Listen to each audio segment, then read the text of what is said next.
Hello guys! Kumusta? Ako merong natirang alugbati. Bukod sa pagtitinda. Ayan. Ating dinibayin. Ito yung uulamin namin ngayong umaga. Gisa lang sa sardinas. Masarap. Ang alugbati ay merong benefits. Maraming benefits ito sa ating pangangatawan. Ito ay laban sa anemia. Pinapalakas ang immunity at kinokontrol ang blood pressure.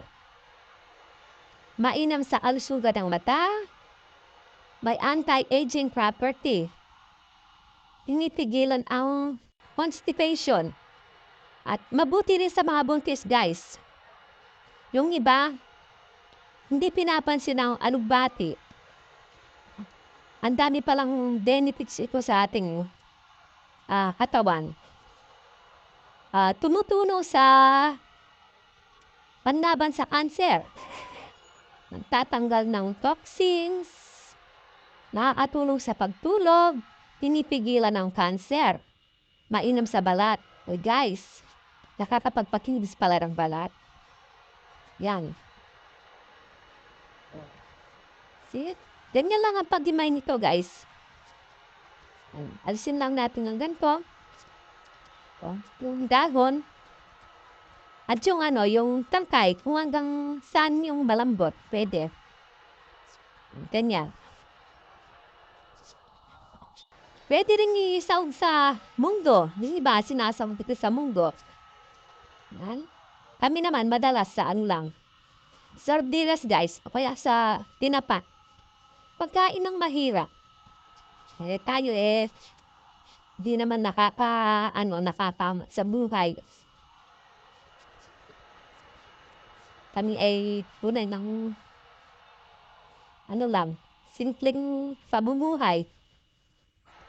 Ganito lang.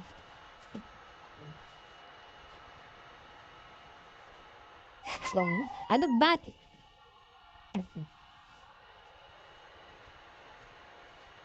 Simple lang ang paghimay, guys.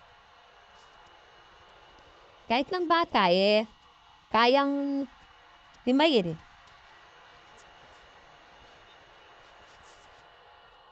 Madali din inuto ito. Igisa lang. Ayun.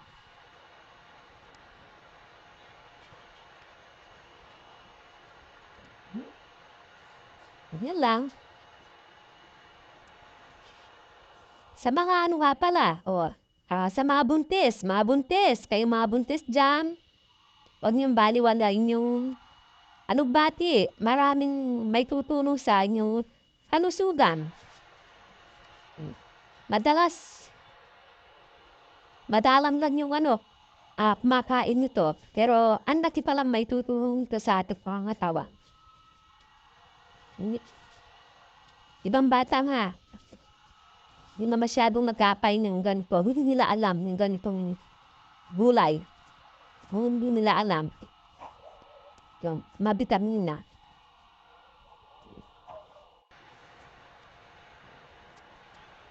Guys, so ang alugbati.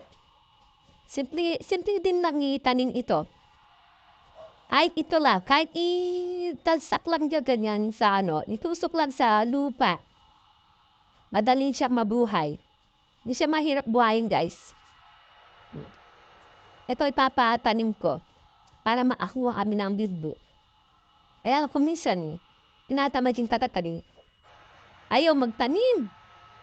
Baka na naman ang hinihintay.